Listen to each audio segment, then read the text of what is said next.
So today we've got a pretty interesting video for you. It's going to be how to warm up your goalie.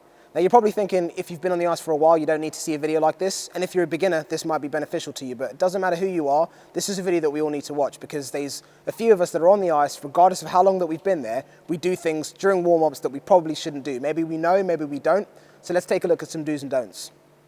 Now the first don't is a major one. It doesn't matter if you're taking light shots or if you're just trying to work on your accuracy or whatever. When the goalie's setting up the goal or he's got his back turned, at no circumstances do you shoot at him. Just don't shoot at him. Whether you know or you don't, the back of the goalie has no pads. There's nothing there. So if you hit him, even if it's a light shot, you're going to hurt him. Remember, this is your goalie. You don't want to be injuring your own player. So look after him. Be respectful. This might seem like a little one, but it's still a pretty big deal. If your goalie's not making eye contact with you, don't shoot. It means that they're not prepared for the shot. You don't want to catch them off guard and run the risk of injuring them. Do things properly. Again, remember, this is a warm-up. You're not trying to score, you're trying to warm up your goalie and also yourselves, so don't be trying to snipe the top corners as soon as you step onto the ice. All goalies are different, so communicate with them. Find out where they want the shots. Is it on their blocker first? Is it going to be on their pads? Communicate and make sure you do things properly. It's a warm-up. Save your goals for the scoreboard.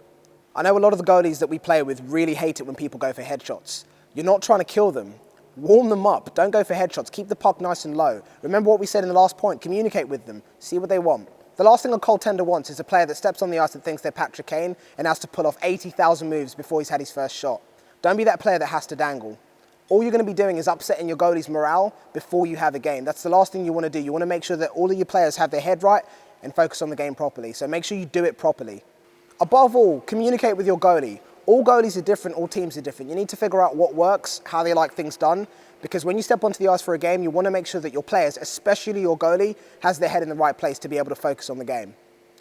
Now, we all know a couple of players, new or they've been on the ice for a while, that could use some help and some tips on how to warm up their goalie properly.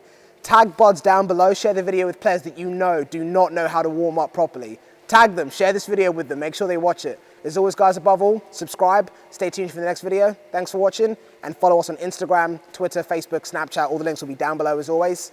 Take care. Thanks for watching. The situation is to create a great scoring chance for your team. As a defenseman, your job is just to even the odds. Let's take a look at some defensive responsibilities on the 2-on-1.